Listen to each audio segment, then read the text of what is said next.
How's it going, Critter Family? I hope you all are doing well. Today we are looking at a video by South End Dog Training. Lead Walking Basics, How to Stop Your Dog Pulling, Professional Dog Trainer. I believe this was posted about 6 days ago. This video was suggested to me by someone on the channel, so thank you for the suggestion. First thing I see, pictures worth 1,000 words, is we have a dog. Looks like some kind of poodle mix, probably a labradoodle, and labs and poodles each have a lot of energy in them. So I know I work with a lot of Bernese mountain dog poodle mixes in the classes I teach, and they have a lot of energy. And what reminds me of one dog in particular, Bernie, and his owner, is the fact that this person has such a short, tight lead on this dog. Now, they do have a double leash. So there's one that's clipped to the front of this harness and one that's clipped to the back of the harness.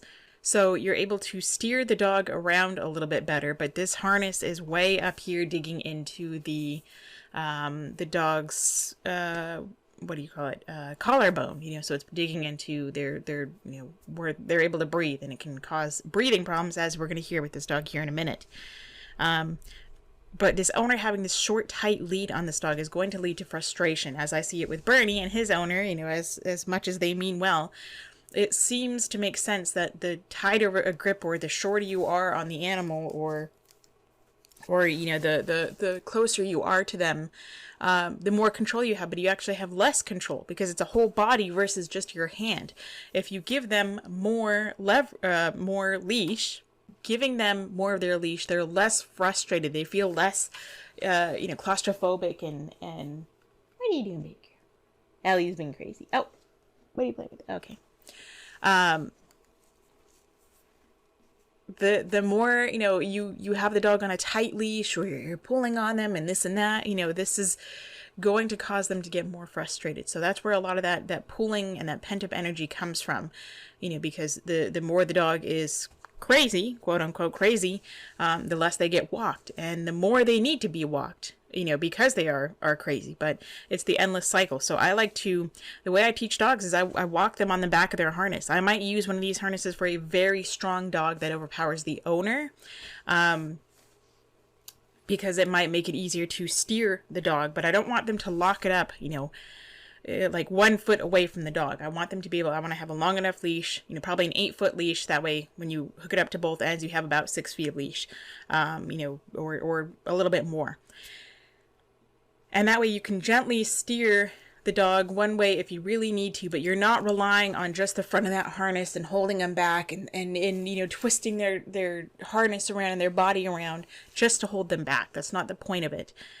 So I like to work their mind and teach the dog to give into pressure regardless of whether they're hooked on the front or the back. And in doing so, we work out their brain, which works out some of that energy.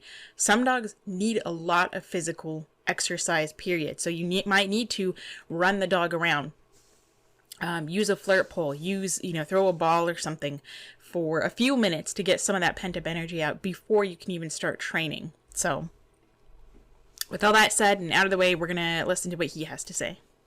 Yeah. So this is pent-up energy. She's excited. She's frustrated. No, it's just I love her treat pouch. Where love the treat pouch. She needs more exercise, but you can't physically exercise her because it's just not pleasant. So I would just be working on standing here with her, or having her work inside the home with the dog on leash. And I would just have them walk the dog around the house, teaching the loose leash process that I teach, using pressure and release. Meaning that I will use as little pressure as I need to. This is my makeshift, slip lead that I don't use on any dog. I use it to show people what this guy will use is probably a tiny little slip lead like this. But on a regular harness, for the sake of an example, on a regular harness, I will use just as much pressure as I need to get the animal to move in one step. Take one step towards the direction of wherever this pressure is going, whether it's left, right, back, or forward. If I move it this way and I'm using a finger's worth of pressure, as soon as they move into it, that pressure goes away. And again, I'm not using any tiny string like this. I'm using a nice wide collar like this dog has on here, or I'm always using a harness. And a lot of times I teach them that either from the front. Rarely do I use the front clip. Most of the time I use the back clip to teach the dog, that if I lean them in one direction or the other, they lose balance. And as soon as they take a step in my direction, towards the pressure, the pressure, I release that, and they learn, oh, okay, when I feel pressure on my body, I don't fight it. I move into it. A lot of people will use that, they'll say, oh, well, it's the same thing I use with the slip lead, but this causes a lot more pain. There's this much, like a thread around, a dog's neck, and this causes pain. It's not really the equivalent, of using a harness and teaching the same thing. So, I leave a video link in the description below of every one of my videos showing how I teach it, in real life, showing on my Shiba. So if you want to check that out, check it out. Yeah. Right, let's just go straight into it. Good, so she wanted to reward her for... You can jump on me, yes, fine. Her being excited. Sorry. I'll keep you. So she gave her a nice little reward.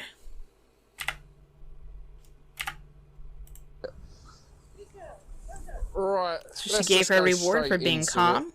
She was calm there for a moment. She gives her a little reward. You can jump on me, darling. You can jump on me. Yes. So it looks like he has a flirt pole with him. I'll keep it on. She's let the lead off of her. She'll go nuts. Not necessarily. Step one, she's got too much pent-up energy. Yeah. So we need. Actually, I might let her drag her leash or take the leash off. Let her run around in a field for a couple of minutes and play with the flirt pole, let her sniff and get all that newness of the environment out, and then I would start working with her. I have no problem letting them go and letting them sniff and wander and be a dog. Okay, it's very, very important to get some of this energy out of the dog. Otherwise, you're working against the dog. I agree. Lots of high energy dogs. Well, she could have done that because she ran to the end of the harness and it hurt, or because she's getting tired. I don't think a few loops around him is going to really tire her out. I think that could have happened because she went and she kind of hit the end of the harness. Energy dogs, you're going to constantly be battling the dog if it's full of beans. So we want to take just some of this off the dog. And this is also great for your engagement as well. You shouldn't be fighting with the dog. You should be working with the dog, not against them. So, if you need to get some extra energy out, then yeah, definitely do that. Then, use a flirt pole, or you can also practice. I think it's equally important to work with the dog when they are, fresh out the gate, full of beans, full of energy, first thing in the morning, because then you don't have to, require the dog being tired from running around just to be able to train them. In some cases, in the beginning, yes, we may need to get a little bit more of that pent-up energy out, but working with the dog in the house when they're already in a calm state of mind, they're not in a new environment, that can also help, because then you transfer that to just outside the house, just in the front yard or the backyard where the dog is not super excited, and you work your way up to a more exciting place.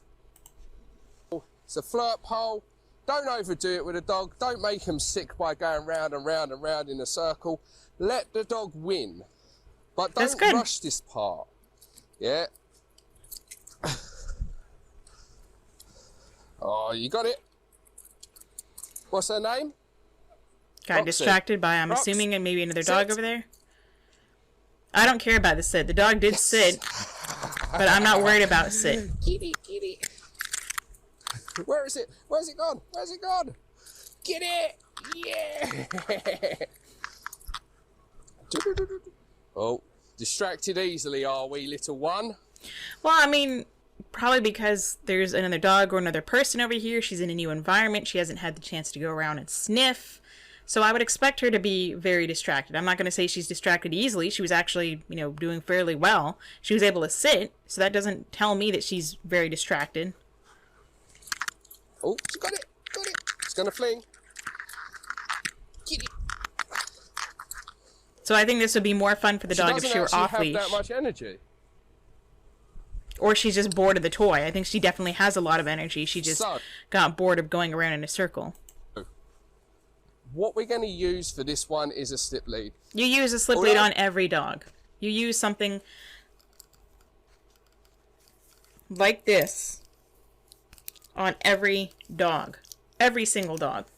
And it's literally something as small as this on any dog he uses. He may be using a fatter slip lead today or a slip collar today, but either way, it doesn't matter. It's still just causing pain and discomfort in any case. I don't like slip leads unless it's an absolute last minute resort. I'm a big fan of harnesses. This one doesn't really give us the control we're looking for. Well, harnesses are not supposed to be used for control. Harnesses and collar, well, collars technically are for, like, I guess, identification tags, but you can still walk your dog on a collar. I suggest that people, teach their dog to walk in a nice wide collar to give into pressure to that as well. Again, just as light as you would use, you can use less pressure on a slip lead, this tiny, because it causes more pain and the dog wants to move away because of pain. If I had something nice, wide, and fat, that doesn't cause pain, then they move to it because I'm teaching them that, hey, when you fight it, you don't go anywhere. But when you move into this pressure because you're falling off balance, then that pressure goes away and they learn to be soft and say, oh, they learn, that's the theory, is hopefully they learn, or they appear to learn, that when they feel this, tension of this on a wide collar or on their harness, it's a directional cue. So it just shows them, how are you going to sleep? Figure. So it teaches them that, hey, when you feel this pressure on this side, go to the right, or you feel it on this side, go to the left. So it's kind of like your neck reining your dog if you know anything about horses, or if it's on the harness and they feel this over here pushing on, wherever the harness connects, and they can go to the left, or if they feel it here, if they're stuck and they feel it back here, then they slow down and they loosen up. And that teaches them to be soft on leash, just like the owner, who has to be just as soft on the harness or on the lead, at the other end of the lead. If they're, doing this and talking and this and that, the dog is going to learn to ignore it and it'll mean nothing. Like I can teach a dog to be nice and soft.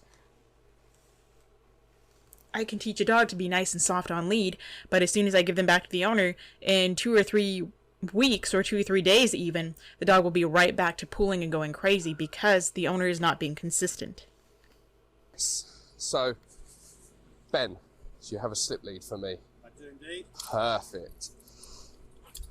So, a slip lead just gives us more control of that head and that body.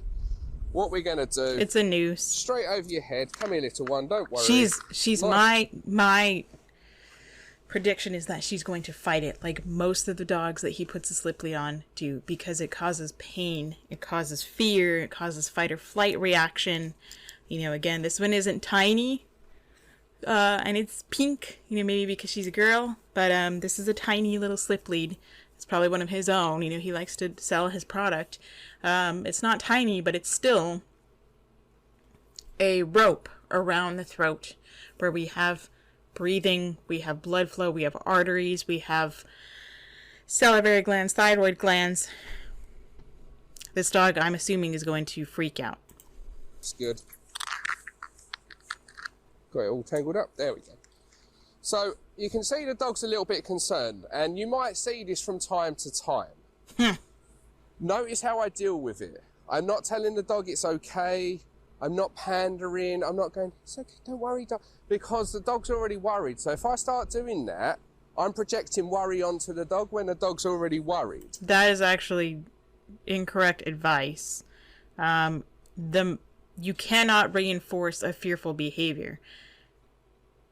To tell the dog it's okay, in my book, is perfectly fine. And I think in psychology, don't quote me on that, but you can comfort something or someone without increasing that fear. Actually it helps by soothing someone, helping them calm down quicker than just ignoring it and letting them fight it out. And if your dog does this from time to time, that's a red flag, and for me, because then it says that you're using a method where your dog is going to fight it, and you're just supposed to ignore it. So that's just bad advice. What I do is I just crack on with it. There's nothing to worry about, and then I just stay here for a second. There's very much everything to worry about, because to them, you're choking them, you're trying to kill them. Make sure that dog isn't freaking out as much. as much. Slip lead goes on. I'll demonstrate at the end exactly how that slip lead goes tight, on tight, for tight, everybody. tight, tight. Locks it in place. Top of the head, as high up as we can go, almost like at a dog show. It should be, you can barely get one finger under it. Oh my god, you can barely get one finger under it. Why is it so tight? Here's my little slip lead. Why does he have it so tight?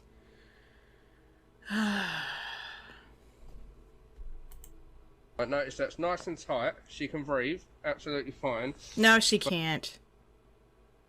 You're just choking the dog. At least with a choke chain, it's supposed to be, like, loose. That's sad. But I can barely get my fingers under it. Jesus, why? When it's on, it should look like this. This bit should be under the dog's ear. This little leather bit. So when you pull on it, tightens, releases, tightens. There's not much more to tighten, dude. It's already choking the dog, so it's a constant correction. And then... Hi, baby girl. It's a constant correction, and then it gets even tighter and barely loosens. This poor dog. And it's high behind the head because there's a lot more nerve endings there, right behind the skull. It actually cuts off their ability to breathe here because they can pull here because it doesn't, cut off as much. But here, there's a lot more, there's where the trachea is.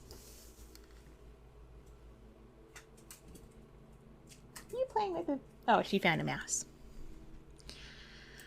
Tightens, releases. It doesn't tighten release. This dog is going to fight it. We're going to take this off. This shows his lack of education and understanding, and it shows that he is just using brute force, choking a dog, and it's not going to stop him from pulling. The dog's tongue is already flopping out because they're stressed. Look how short and tight it is. Perfect. Ouch. So next stage, I want to teach her what this means. The mistake a lot of people make with a slip lead is they put it on the dog, they go for a walk, and then they wonder why the dog's not actually stopping pulling, but pulling more. This probably because they don't have it as tight and high as you do. Tightens, constricts. It's already constricting. You can barely get it any tighter. You have constant tension on this leash. You are choking the dog. The dog hasn't freaked out yet. There's still a chance that she might. If she doesn't, great, but I mean, that doesn't mean anything. If I put tension on a leash, on a harness, or a regular wide collar, I want it to mean something. But if I have tension on a leash, I want it to mean something. Meaning, if you feel this, move towards the direction of the tension and then it goes away. And that's on a wide, flat buckle collar, or a martingale, or a nice, comfortable fitting harness. I'm not going to put this noose around a dog's neck and just hold it tight. That just shows ignorance. The dog's likely to pull more in a panic to try to escape it. It's already tight and constricting, dude. It's already constricting. Dog, when this tightens, how to turn that off. And it's already tight. For a simple game called pressure and release. That's not... No, there's... If you really want to learn how pressure and release should be done, not this nonsense bullshit way, then you can look at the video that I have in the description, or you can look at... I'm going to put a link to Kiko Pup's true game of pressure and release. Not using this malarkey. I pull on the lead. Yes. I mark with yes. We're using the Southend Dog Training cold press here. Don't care. All the benefits of raw food, but without the mess. I can keep it in my pockets. Yes. So all I'm doing, very gentle pressure on this lead. He's only doing this because it's a soft dog, and it's on... He kept the stupid tag on there. You could at least take it off. And he's doing this for a video. There's plenty of other episodes where he's used... probably because he got a lot of hate on him, where he used something this small on like a dog this size, or a pit bull, or a Rottweiler's neck, something this small. No joke. I've done it, and I have a playlist of him. You can check it out there, where he's choking them with this, and they freaked out, and they yelped, and they whined, and they freaked out, and the alligator rolled. So he may be using a wider slip lead, still not that much better, really not really better. Maybe because he doesn't want the dog to actually freak out. Because he didn't do this method before at all. He just put it on and just started walking. He didn't teach this little game. Yes. And as soon as the dog gives in, and he's not even pulling. The dog he's just walking away and the dog's following him. It's not even really getting tight. That, I'm marking it with yes and rewarding. Notice we haven't even attempted to go in a straight line yet. Yes. I'm just slowly introducing... She's moving to you not because of the pressure on the leash, but because your body's moving backwards. This is how I teach recall. The dog to the concept of what this lead means. Yes. Very gentle pressure. Just wait until she finds a real distraction as she starts pulling, and then all hell breaks loose. Yes. Walking a dog should be effortless. This is your steering wheel. No, walking a dog takes time, especially if you have unknowingly taught the dog to pull, because that's what happens. Pulling is a learned behavior. It's not just natural. I mean, just like wearing a harness and a collar are not natural for dogs. You know, pulling and walking right next to your side, like these people all are just so obsessed with heel and all this other nonsense, over controlling. Walking on a leash is not natural for a dog. So it takes time to teach the dog, and it takes time for the owner to learn how to do it right and humane and appropriately.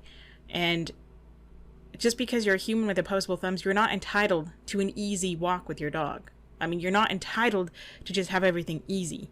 You have to take the time to teach your dog. If you want to have a nice walk, you have to teach your dog to have a nice walk. And hopefully the goal is that both of you can enjoy it. Yes. Pressure on. Yes. So now see how tight he gets this leash. Now what we're going to do, short but relaxed lead. We're going to... It's not relaxed. You can't even hardly relax it. You would have to lean over in order to relax this leash. He's going from step 1 to step 10 way too quickly in like a matter of 5 minutes. You don't teach a dog to heel until you have a really good concept of loose leash without having to rely on pain compliance. That's what I think. Heel is a demanding, more advanced behavior, and if you're going from training wheels of loose leash, this dog pulls, straight up to like riding a motorcycle, which is heeling, and if you accomplish it in such a short amount of time, the dog is paying for it in some way or another. To some figures of 8s. So I'm going to walk. So he's probably going to knee the dog in the face. And I'm going to use my right leg, and it's going to come in front of the dog like that. We're going to create some spatial awareness. Right leg in front of the dog. I don't like that. I'm not kicking the dog.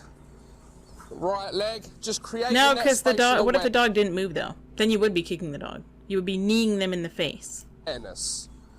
Gonna throw in some left turns slowly. Now he's gonna start to pop. He's not telling you, but he's going to pop the dog. Drag the dog. And it doesn't take a lot when you have a tiny, tight lead on you like this. It doesn't take a whole lot to turn and pop because it's already tight like this. It just takes a little bit. I mean, it's right up here. You can't get it any tighter, or higher on the skull. Me and the dog pop to come in sync. Now I'm going to use the opposite hand to start rewarding the dog here. He normally doesn't do this. He really doesn't. So he's doing this for show. We will face this out at a later date. But it's easy with the lead in my left hand to come across the dog like that. All of the competition stuff and nice fancy stuff we can fix later. Right now we're just getting our basics. We shouldn't be worried about that because we're not worried about competition.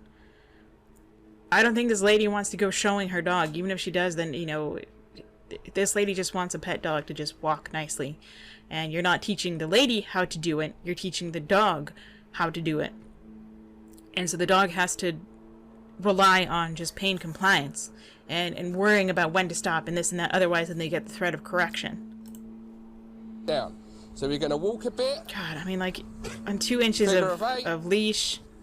Come this way. Drag the dog around. Reward. I would rather guide the dog around. When I'm working with heel, I'll put a link in the description of how I taught heel. You know, if I want to turn away, then I use my hand to guide the dog for an outside turn or an inside turn. I don't just knee them in the face or swing my leg over or any of that. That was a chewy bit, was that? Or maybe she can't swallow it because your leash is so damn tight she can't swallow and she can't breathe very well. Go this way. Reward. You can do this with just a regular harness. You don't need a slip lead. Just get some of her energy out and you can walk her just fine on the back of her harness. I guarantee I can do that. In 10 minutes, I would have this dog walking just fine in this area. In another area, take another 10 minutes to get her used to it. Oh, wow, but it takes 10 minutes. Okay, you're not entitled to just, like, snap your fingers and your dog works fine. They're a living creature, and you inevitably taught them. Hi, baby girl. You taught them to pull. Whether you will agree to it or not, or whether you admit it or not, you need to hold yourself accountable. At least if the dog is chewing that bit, I don't move too much as the dog's chewing. This way. Nah, he kneed him in the face that time. This way. This way. This way. Yeah. Dog barely has room to move. Reward. The next step, we're going to take a few steps and practice stopping. I want to get some auto stops. Now the way I'm going to do that is every time I stop, you're going to pull up on the lead. I'm going to apply gentle pressure up. So we're going to take a few steps. We're going to stop. Ouch. Good. We're going to reward the dog.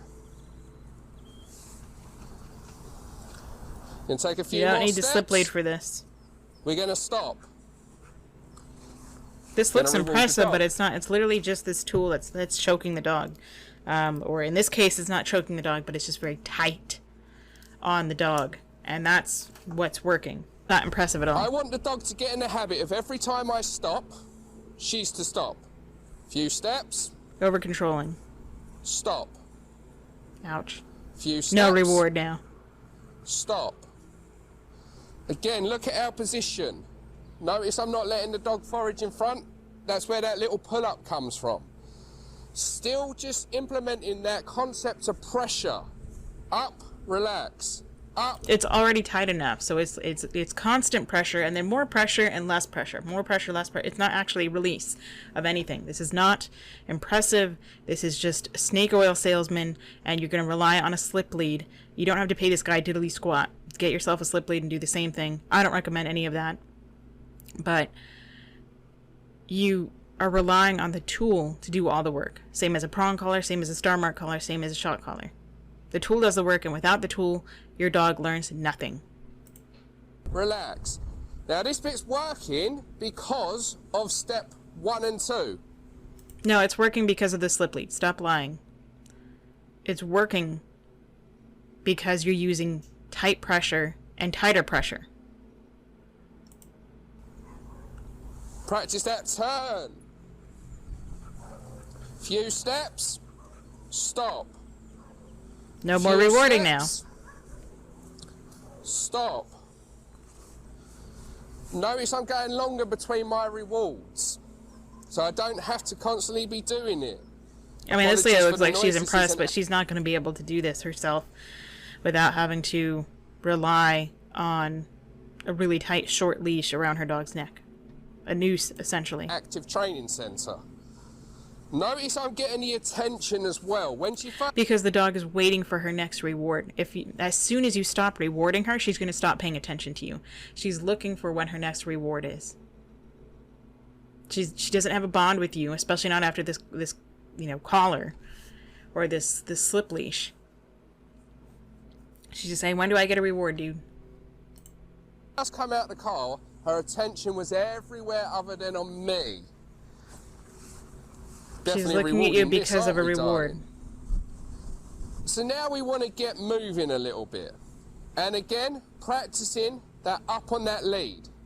Up slows the dog down. So we're going to walk a little bit. If the dog goes in front, up and relax.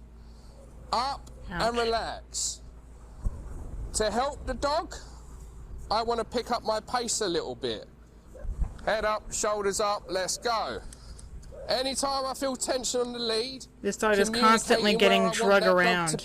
And it You're dragging her into your body. Works because the dog understands the concept of pressure. Goes in front, slow down. Ouch. Lip lick, lip lick. I go this way, come with me. She doesn't understand the concept of pressure. I would understand that if I would be able to tell if she did, if you actually had her at the end of the 6-foot leash. Right now, you're literally just dragging her everywhere. So she really doesn't know the concept of pressure and release. You're just dragging her.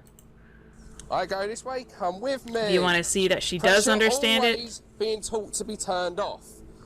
Pressure because the dog's going rogue. This way, off. Ouch. This way, off. Notice the dog hasn't choked once.